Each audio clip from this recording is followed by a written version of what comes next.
at it right now. Yeah, Bryce I haven't Young, seen does he get haven't his seen first anything. win at home? I I hadn't don't know. seen anything actually, so I got the Saints defense though in fantasy, so I should have checked that Mm. out. I have I both haven't of really these looked. guys plus 19 throwing attempts tonight. Oh yeah, I forgot I got a prize pick too.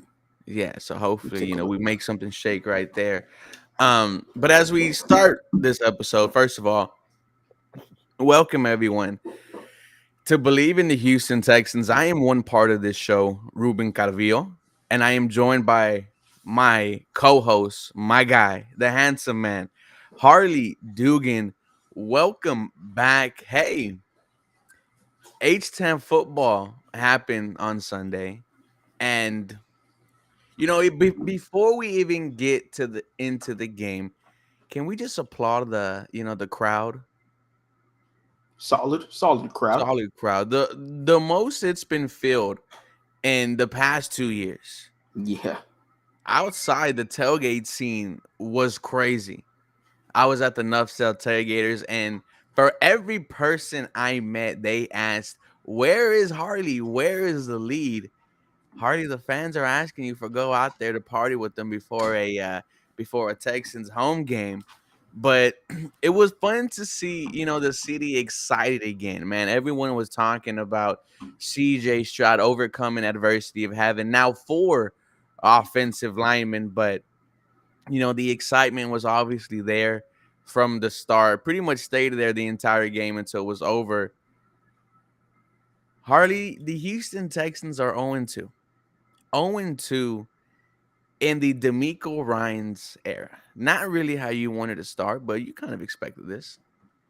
Yeah, I mean, we said it for last few episodes that really this regular season's not going to get started for the Texans until week 4, week 5.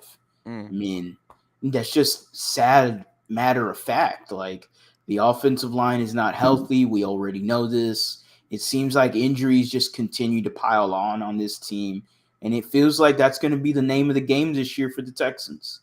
Is what ifs and injuries. And that just seems like going to be the bottom line. Some more injury updates.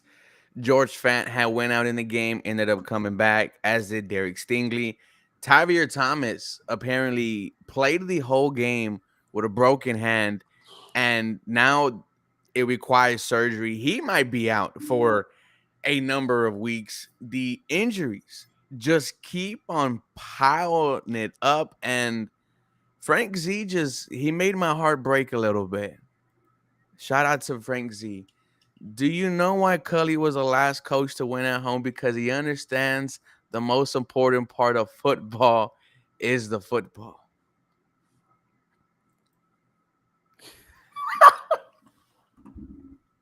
Shout out to David Cutley. Does he really have our last home win? Yes. And that was against the Chargers, huh? Yeah. Yeah. Dear God, it's been that long since we've had a win here in H Town. David Coley wouldn't know a football if it fucking slapped him in the face. Ooh. David Coley.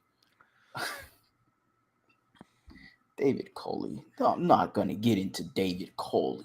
Jesus, man. Come on. Come on. I'm I not put gonna get out into this David. tweet, Harley, and I want you to react to it. Oh I boy. said, our excitement for this team and what they did over in the offseason has overshadowed what this team really is. And that is a team that is still rebuilding. First time head coach, first time QB, first time OC. Matt Berg, is he a first time DC or has he been a DC before? He's been a DC before. Well, you pretty much have a brand new coaching staff, I and mean, you know D'Amico's calling plays. D'Amico is calling plays. Man, we've just been waiting for these coaches and teams to shock the world, as every past head coach has said that here in H-Town. It just hasn't happened yet. Yeah, I mean, I think ultimately, I think the fans, the Texans fans, Texans Twitter, everywhere across social media, I know a lot of it feels like nails on a chalkboard. I get it. I understand their frustration though, and I feel like it's getting mixed with this hatred and Texans fans are being overreacting, and sure some are.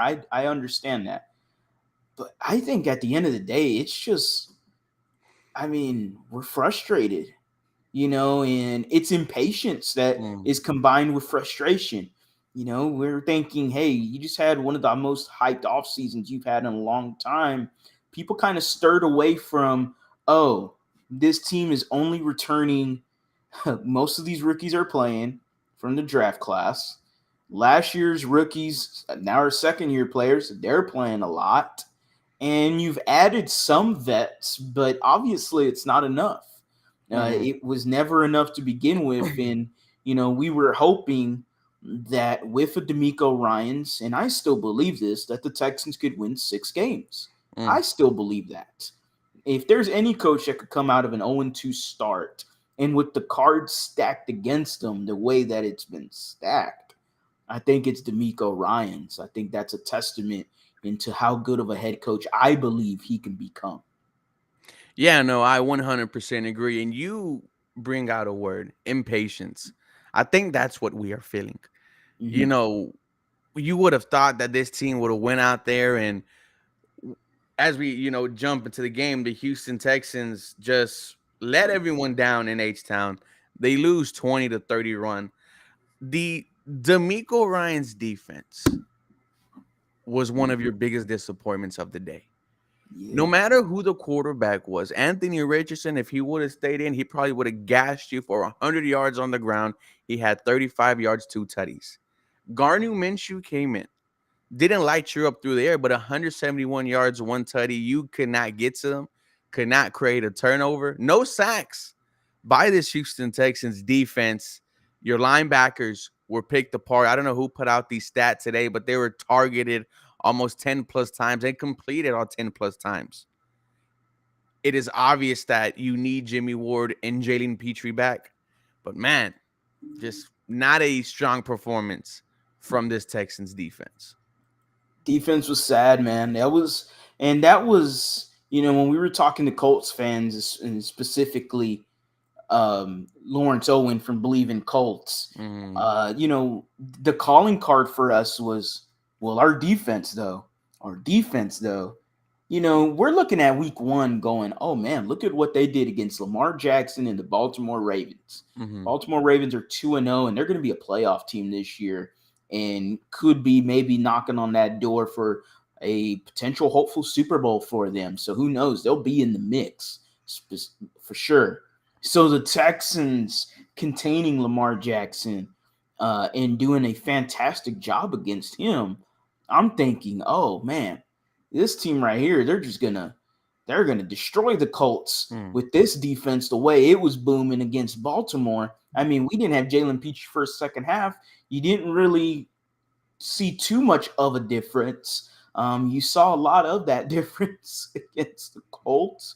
I thought the biggest thing for me though was Shane Steichen, and this is crazy to say it, I think. But Shane Steichen to me had better run play design Mm. than the Baltimore Ravens offensive coordinator Monk from Georgia. He had better run play designs. You had guys pulling with Anthony Richardson on the touchdown run to the right side. He has a blocker down the field with him. That's a beautiful play where it's one-on-one. Oh, Derek Stingley's got to go get Anthony Richardson. Nope. Here's a blocker. Boom, done. You're pulling guards on the left side where he just ran it. I believe it was like a 30-yard rushing touchdown. MJ Stewart takes a bad angle. Henry Mm. To'oTo'o gets blocked. Other guys, he's running down the field with linemen. So not only does that tell you, okay, your defensive line just got mowed, your linebackers are getting either mowed or blocked now. It's just beautiful run play design that Shane Steichen had. And it sucks to say that Shane Steichen, one of the head coaching candidates of this offseason, You're gonna say it? outcoached D'Amico Ryans. He Out coach. outcoached him. It yeah, I mean, you just had no answer for them. It's true. And you know, everyone's asking where was Will Anderson, just was a non-factor. as when Jonathan Grenard. Mhm. It was, coming into this game, as Harley mentioned, it was this defense, this defense, this defense, right? Zach Moss gashes you in his first game back for 88 yards, one tutty, 4.9 yards a carry. Your secondary, despite having two safeties, I mean, no receiver had over 60 yards. Michael Pittman last week against the Jags, almost 100. This week, 8 catches, 56 yards. They didn't do nothing through the air, as I mentioned, but it was the run game that was the Achilles heel of this Houston Texans defense. Where have we heard of that before, Harley? But some bright spots in the loss yesterday. CJ Stroud was the offense for the Houston Texans. 384 yards, 2 touchdowns, 103.5 QBR rating. There was a wild stat on NFL Rookie Watch that said he has now the most passing yards in the NFL by Ohio State quarterback, more 300-yard passing in games than Justin Fields. Some shade at Justin Fields. How did you feel about our number 2 overall picks performance? Fantastic. I thought it was an Agree. encouraging game to move forward with. If there's any bright spots, lone bright spots from week 2, the biggest one that shined the brightest to me was CJ Stroud. Hmm. He was absolutely amazing to watch. And, you left with the feeling, oh, that's why they got him at 2. No, they didn't force a pick at number 2. No, they got CJ Stroud. They meant to get him, and he looked absolutely amazing. I don't know what this UG Freestyles guy is doing. He's just going off in the comment section. But there is some ridiculous crap coming out of his hands, texting or typing. I don't know, man. Dude, what are we doing? The offensive line is absolutely horrendous, and you want to trade Titus Howard and Laramie Tunsil. Tell me you're not dumb. Tell me you're not dumb without telling me you're not dumb. I mean, come on, man. Who's UG? For UG Freestyles, I already know. It's like a Scooby Doo episode. Take the mask off. It's Bill O'Brien. That's Oh, who UG Freestyles is. Bill O'Brien as the GM. That's who he is right there. I mean, come on, man. This is some ridiculous comments. I had to address it. I keep seeing it, and it's ridiculous. Come on, man. Come on. Have some shame. Goodness, man. shout out to UG Freestyle. Shout out But to UG Freestyle. I agree. Anyone who is not encouraged by CJ Stroud's performance, I'm not understanding it. 384 yards is absolutely crazy in your second NFL game without 4 starting offensive linemen. No help from Damian Pierce and Devin Singletary or this running game. CJ Stroud was the offense for the Houston Texans. I had this great tweet from DJ Bienemy. When CJ Stroud faced no pressure, he went 22 of 28, 78.6 completion percentage for 287 yards, 2 tutties, 10.3 yards per attempt. No pressure, and he was dealing. I just hate the fact we have to wait for week 5. That's when Juice Scruggs hopefully comes back. Titus Howard hopefully comes back. And, it's not how I thought we were going to start the season with 6 starters being out, 4 of them being your team captains, because CJ Stroud was also on the injury report list for a shoulder. That scared everyone. That was a crazy night on Twitter. But I ask you, Harley, one of the overreactions I heard about CJ Stroud was it was a garbage time performance. It was a garbage time performance. How do you feel about that? Come on, man. Like garbage time, is that what we're doing? The people that continue to say garbage time feels like they're only describing the sport of football. Like when they talk garbage time, what about these other sports we got? What about these other players I look at around the league? Like when the Texans were beating the Kansas City Chiefs a few years ago in the AFC divisional game. Like, did the Chiefs come back in garbage time? I guess that win doesn't count for them because it was garbage time. Shohei Ohtani plays for the freaking Anaheim Angels. They are garbage. I guess all his stats are garbage time. I mean, Hmm. uh, what else can we say? Michael Jordan with the Bulls. They were whooping teams many, many times when they had the best record in the NBA, just like the Warriors did when they shattered their record. There's a lot of garbage time stats fluctuated into that. So we might as well look at everybody now because that's what we want to do. It's ridiculous, man. It's ridiculous. This is an encouraging game from your quarterback, and you're going to crap on it? You're going to crap on it because A, you didn't want CJ Stroud, or B, you got a hidden agenda for someone else. A lot of times there was a lot of Texans fans going crazy for, oh man, we should have got Anthony Richardson. Oh my God, we should have got Anthony Richardson. I mean, come on, man. What's his name? The country musician? He Oh, Parker wanted McCullum. his dumbass wanted Anthony Richardson and B. John Robinson. Oh man, well, we should have got those two. I didn't know he had Football Scout on his resume. I had no clue. If I Just known trying to get that, him on the podcast, buddy. Don't throw no shade. Don't throw no I'd love slander. to bring him on, and I'd love to have an argument with him because all he does is regurgitate what Locker says. That's exactly what he says. That's all he does. He just regurgitates it. Come on, man. Have your own opinion. Be your own man for once. Jesus, guy. Dude. My goodness, man. Garbage time stats. I'm sick and tired of it. It's all over the Twitter, timeline, social media. This is ridiculous, man. It's like, what more do you want him to do? You want him to throw for 450, 500 yards? So, I mean, Garbage time, he bro. answered It the doesn't bell. count. They want And 150 yards, no touchdowns, and one pick. Is that what they want? Then they're like, oh, well, he's just garbage. What? Come on, man. you know, another thing I didn't like from some fans, the idea of benching CJ Stroud if Laramie Tunsil was not going to play. There was a lot of don't throw CJ Stroud out there. You don't want to, get him broken down and beat up by the other defensive line. My thought is, then why are you drafting him at number 2 overall if he cannot overcome, being without 4 starting O line? I was sick to see those type of tweets, like bench CJ Stroud and just throw in Davis Mills and wait for this No. O line to get healthy. No. What are we doing here? They're talking about protecting an investment. I mean, I understand that, but you're taking away the grind from this guy. And CJ Stroud has been through the grind his entire life. He said it himself that we're going to have to work hard and every day is going to be a fight. CJ Stroud answered the bell yesterday. Another player that answered the bell was Nico Collins. 140 plus yards, 1 touchdown. CJ Stroud's first touchdown in the preseason, first touchdown in the regular season. Hey, he's on pace for 1,400 yards. He put on a show yesterday. He's answered the question. I can be your number 1 wide receiver.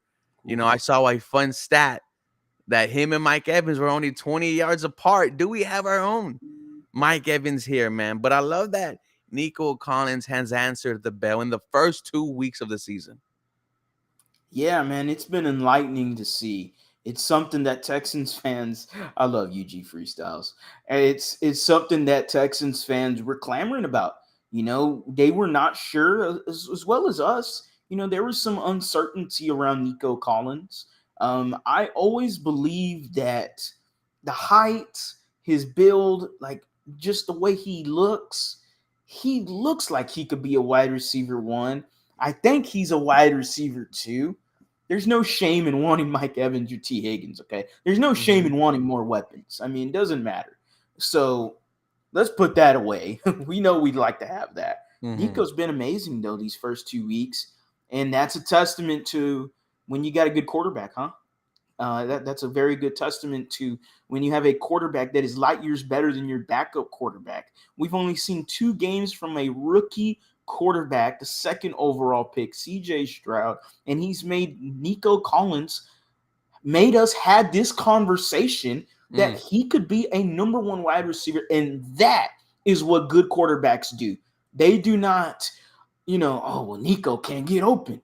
Oh, he can't make any separation. Oh man, this is ridiculous. And I heard Big Sarge said it in one of the Twitter spaces yesterday.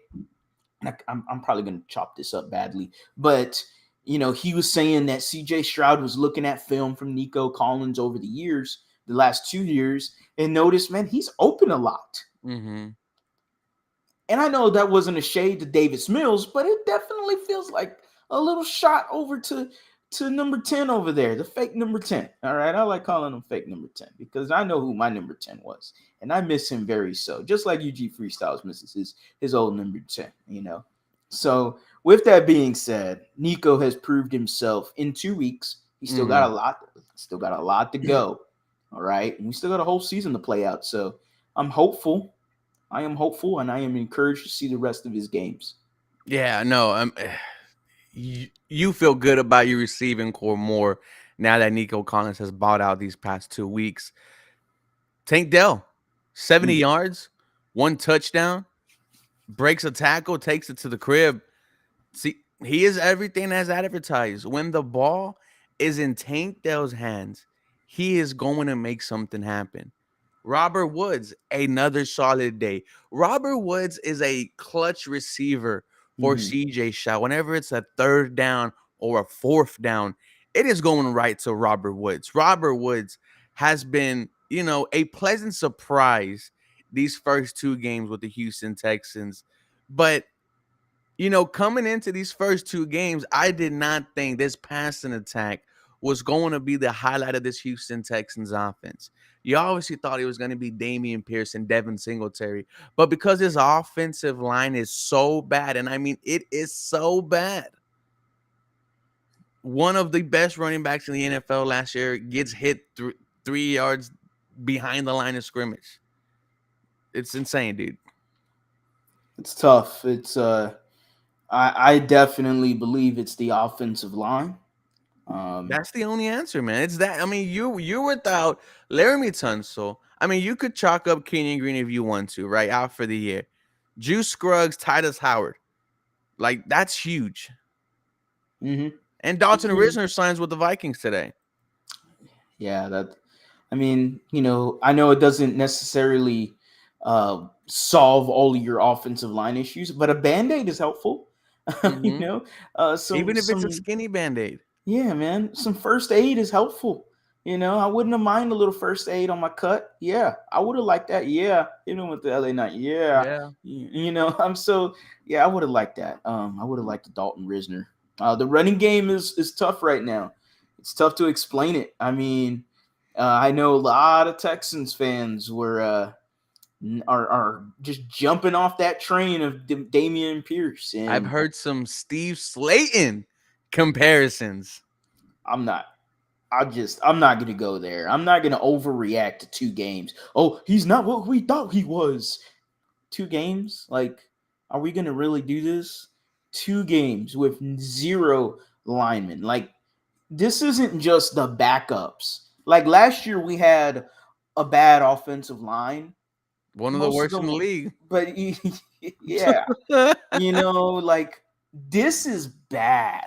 You got So when this O you're line is calling worse than last year's? Yes, easily. Easily. Way worse. When you're calling up Austin Deculus, come on down from the practice squad, and he's dressed up, ready to go if something bad happens. Yeah, that right there is the worst offensive line. They did not see week 1 with the Ravens when we had Noah Brown come on the motion and they hiked the ball, and the defensive line for the Ravens absolutely swallowed Noah Brown. I don't know what happened. We haven't seen him since. We hadn't seen him since he got on the injury report. I hadn't seen Noah Brown since that defensive line of the Ravens swallowed up that play. The offensive line's ridiculous. I mean, come on. Nah, CJ Shy was sacked 6 times yesterday. That's now 11 times in the past 2 games. Statistic wise, he is going to be sacked another 10 times until we get Juice Scruggs and Titus Howard back. It's like whenever there is a rookie quarterback for the Houston Texans, he is going to get sacked. He's the He is destiny is just there. destined, like that is your rite of passage to being the Yep. franchise quarterback on this team. Is getting your ass Yeah. handed to you. I mean, dude, this dude on pace to get sacked more than 50 times this season. Like that is insane. And now you are talking about protecting your investment right now with CJ Stroud. You're not there just yet. We are waiting for week 5. I am surprised though why we haven't brought no one in. You know, Yeah. that's and you know, I put out a tweet that got some heat. Yeah. It said there is no way Nick Casario looked at this offensive line before week 2 and said, "Yeah, throw it out there." And everyone was like, "What are you saying, right? Like, what are you wanting to do with 4 guys out?" What I meant to say, not only that, also, but why has there been no movement trying to get more bodies in here? When you have a O line this bad, how bad can the next guy be? If we're being honest, and you need to bring in as much competition as you can because like I mentioned, your dude's about to get sacked another 10, 12 times before this starting O-line gets back. I am very surprised Nick Casario has not, brought in anyone else, but he traded for Josh Jones, traded for Kendrick Green. You just got to do more, man, when you have a number 2 overall pick. I mean, he went dumpster diving and grabbed a few guys, all right? Kendrick Green was a fullback. They were trying him out at fullback because that's how bad he was on the offensive line.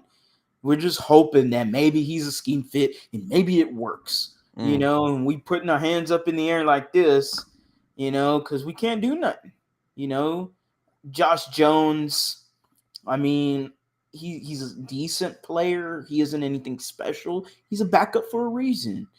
George Fant, decent ish backup for a reason, Mm-hmm. these are guys you put in for a pinch, so it is what it is. It just happens to be some unfortunate, very unfortunate luck. Shout out to Lively's report. They were all over my channel, constant comments about grabbing every Ohio State player on the damn team. And look, I have no problem with most of them because it's Marvin Harrison Jr., Igbuka, CJ Stroud. Whippler was a solid option at center for them last year. So shout out to Lively's report because I had some healthy debates with him about CJ Stroud, and it is proving me wrong. And I have no problem saying I'm wrong. I don't care.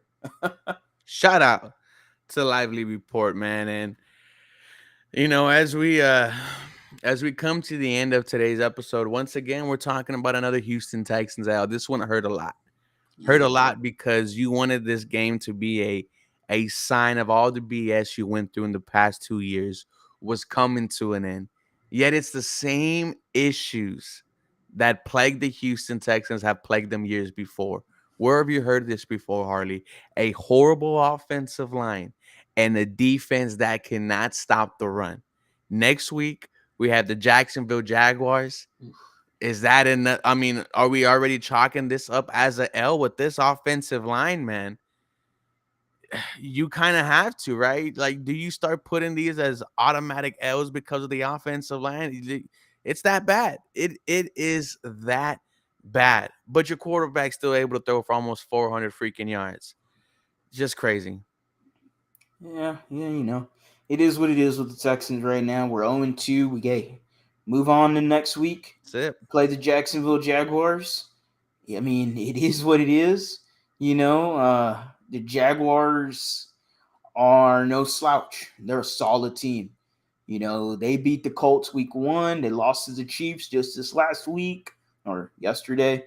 And so you're going to have your work cut out for you. I mentioned that without this offensive line being fully healthy, you might lose some more games than expected. It's going to be tough, though, if you're 0-4 by the time your offensive line is healthy. Okay, well, let's look at the next 2 games, right? We got the Jags, and then we got the what? The Steelers. Steelers. Oh wow, TJ Watt is gonna have himself a freaking day. There's no Cameron Hayward, so Yeah. cool. Didn't TJ have 3 sacks in week 1? I have no clue. I haven't paid attention to the Steelers too much. I just know they got their asses handed to them by the 49ers week 1. They play today, right now, actually, against Oof. the Browns, the Cleveland Okay. Browns. So I need a win from my Steelers there. But I do need Kenny Pickett to throw that interception because Prize Picks, gotta I got gotta Kenny have. Pickett over 202 yards. Oof, that was a tough one for me. I just don't know what Kenny Pickett. I don't like Kenny Pickett. I don't like him. Uh, I just think he's a bad quarterback.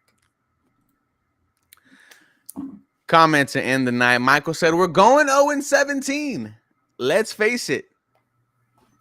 Hey, if we go 0-17, just know that the whole time me and Harley will be here doing videos, here Yep. doing podcasts. We are H-Town till we drown, unfortunately. Make sure you guys are watching today's stream. If you haven't, go to Believe in Texans on Spotify. We are trying to get Quentin Demps on pretty soon. Hopefully that happens sooner rather than later. Yep. Um, Follow Harley at the lead _ Houston, me at 713 HSP. Boys, y'all have a very good rest of your Monday night. Y'all have a very blessed day, and we'll see you in the next couple of days.